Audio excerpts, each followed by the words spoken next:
Now, it's exactly 1 month since fighters from Hamas, which controls Gaza, launched a series of surprise attacks on Israel, killing over 1,400 people and kidnapping more than 200.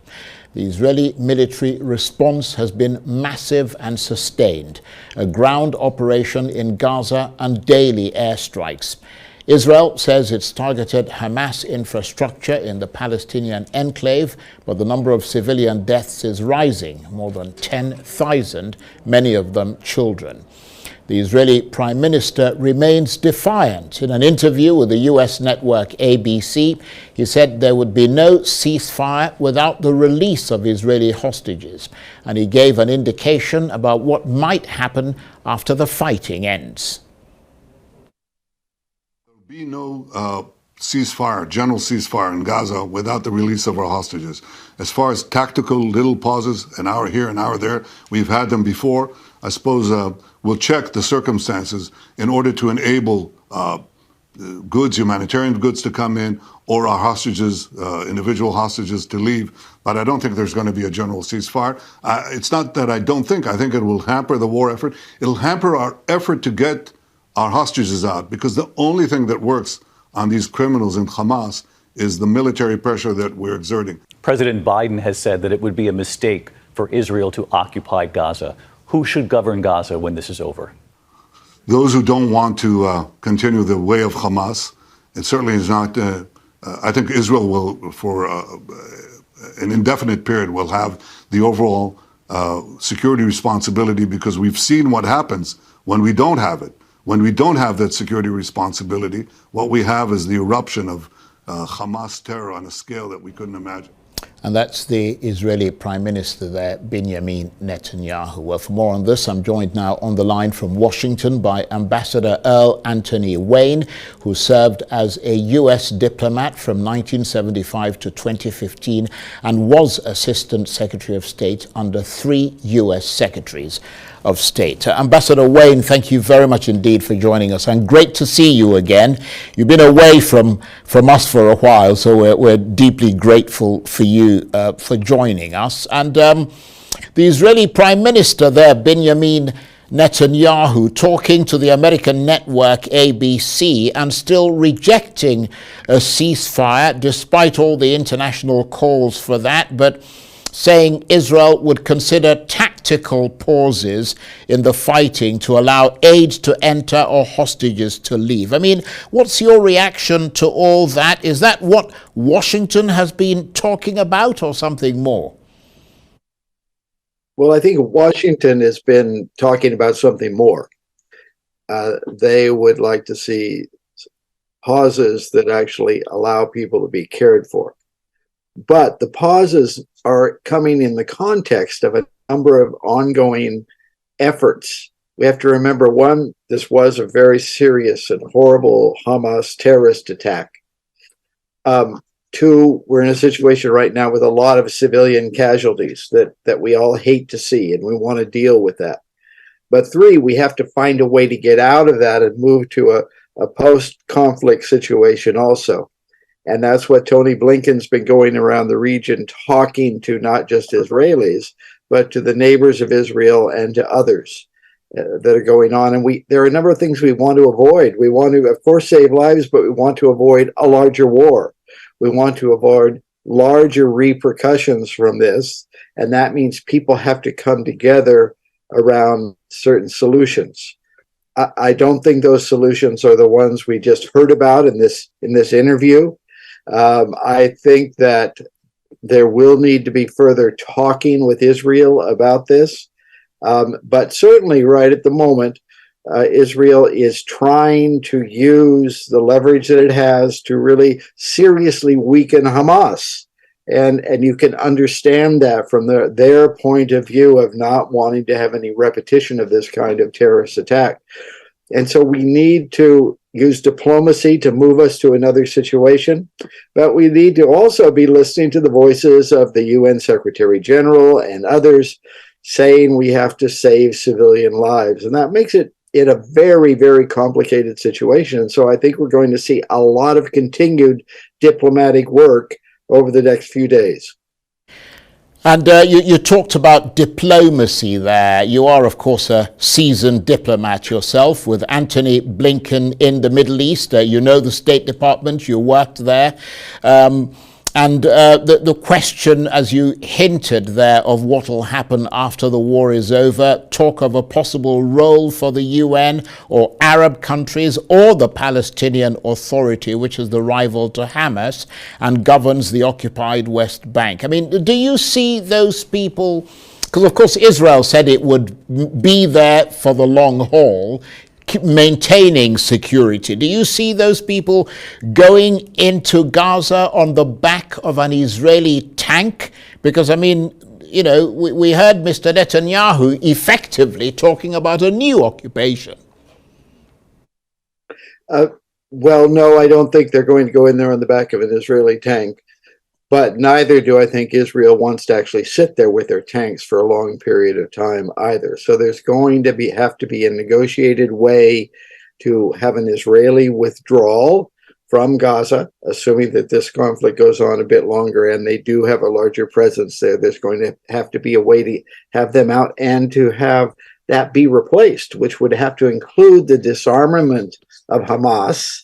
It would have to include some kind of at least a transitional authority, moving to a different kind of Palestinian governance. And there, as you said, there could well be an international role during that period of time. You're going to have humanitarian and reconstruction and stabilization assistance being developed, being delivered during this period of time as you move from the immediate humanitarian needs to the longer term relief that's needed. And so there'll have to be a role for the international community there. That's going to take a lot of talking, a lot of persuading of all the parties to make that happen. And then at the same time, you're going to have to start the conversation about, well, what's the relation between the Gaza Strip, the West Bank, the other countries in the region, and Israel? And we're going to have a serious discussion on that. And none of this is not none of it. This all is going to take time. We want to deal with the immediate issues right now and certainly preserve the lives of as many civilians as we possibly can. And at the same time, be thinking through and starting to get some agreement on these medium and longer term possibilities as we move out of it. We definitely need to develop an exit strategy rather than just letting the situation tumble down the road and turn into a broader war, for example, which I think there are not many people that want. Some people may want that, but certainly not the United States. I think not Israel's neighbors and not the Palestinian people. And you mentioned there that in the immediate term, something's got to be done about the kind of killings that we're seeing every day in Gaza. Because, I mean, the Israeli government is talking now quite a bit about the end game, which is to militarily defeat Hamas. But how much does how they get there shape that end game? In other words, how can Hamas be militarily beaten without continuing this escalation of casualties and suffering? Well, I think that's the crux of the difficult diplomacy that Tony Blinken and others are currently trying to carry out. If it were an easy solution evident to all, we'd already be there. It's not, but we're just going to have to keep talking and working our way through this. And I hope we will get to this point where we can maybe you'll have a series of shorter term humanitarian pauses to take care of the wounded and get children out and other things. I mean, there are a lot of possibilities that you could see as sort of short-term confidence building, even while there's fighting going on. And we're just going to have to see how this evolves, how we can bring everybody together, which has to include the Israelis in that dialogue. And I think the Israelis themselves need to have a debate about what are their medium and long-term objectives here and thinking that through. As you know, they have their own domestic divisions that were evident before this conflict started. Those have been sort of subsumed in the response to the Hamas terror attack. But they need to work this through also. They need to have a clear set of prioritized objectives that are going to help keep Israel safe and secure in the longer term, and not just reacting in the very short term also. So part of what's going to be going on, I think, is trying to have those conversations with the Israelis as well as the neighbors, as well as Palestinian representatives. Yeah, that's an important point. But of course, whilst all those discussions that you talked about, the Israelis talking to themselves, the sort of diplomacy and all the rest of it going on, we're seeing continued massive and sustained Israeli operations in Gaza. More than 10,000 now killed, many of them children, civilian deaths rising, and the UN saying Gaza is becoming a children's graveyard while aid workers are running out of options. I mean, there is almost a dramatic urgency to this that needs to be attended to right away. I agree with you. It's very urgent. It's urgent whenever innocents are being harmed and killed. And we're just going to have to keep working away at this and trying to persuade all the different sides, including the Israelis, including representatives of the region and Hamas, to move to a situation where we can make progress. I think in the very short term, it seems that the Israeli calculation is that they want to make a militarily significant advance against Hamas, and that's what they're in the middle of doing right now. And I think we just have to keep working at it day to day here as we move forward. But is it your sense, Ambassador, that Israel is starting to lose the moral high ground, including in Washington? Because, I mean, surely Israel can't decimate most of Gaza, killing lots of civilians and children with it, and expect the world to applaud its actions or even understand those actions, as the world did in the first few days of the Hamas attacks on Israel. I mean, we've seen now more than a dozen countries. Just less 24 hours ago, South Africa joined those countries in recalling their sort of diplomatic staff and roundly condemning what is going on in Israel. I mean, Israel, there's a threat to relations with even Israel's allies. Yeah, I think there is rising debate, as you said, in Washington, as well as in other capitals, as they watch what's going on here. And I think that that can be costly. It can be costly and can certainly have an impact on U.S. policy, not on the basic commitment to Israel, which I think there's a lot of support for in Washington. But for the emphasis on trying to save lives, I think we will see that impact. And certainly there is an impact around the world. And I think it is dangerous for Israel to lose the international support and sympathy that it has had, and rightly so, after the attack that it suffered. So you're exactly right that these pressures are building, and I hope they're going to lead to creative reflection on the part of everybody to get us out of this situation of conflict as quickly as possible, and to protect the lives of the innocents in the process. You mentioned earlier, Ambassador, the divisions within Israel itself.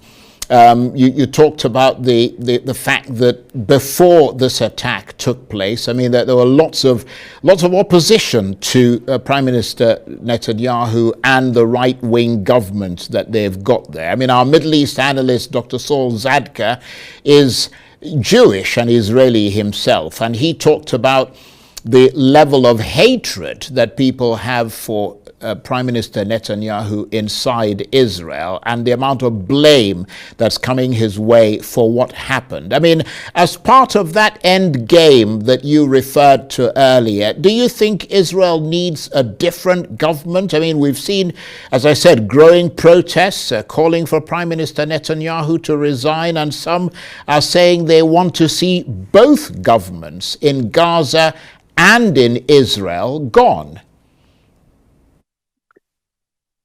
Well, of course, it's not really my place to tell the Israelis what they need to do with their own government. But I do think there does need to be a return to serious discussion and debate in Israel as this goes forward about how to get to an exit out of this conflict, how to really assure Israeli security over the longer run. And the divisions were already serious, as we've both said now, and we have to get to a point where that can be discussed. And so I can only hope that in Israel they also can move to that point, and that their friends, their international friends, can help urge them to move in that direction. Because there does need to be a long-term set of objectives here that we can move toward, and not merely the short-term objective, which is certainly important to prevent another terrorist attack and to prevent the people that carried out the October 7 attack, or November, to be able to survive and go forward. That's an important objective, but there are a number of other objectives that I think need to be part of a stable solution that can provide Israel with the security that it wants and that its people really want.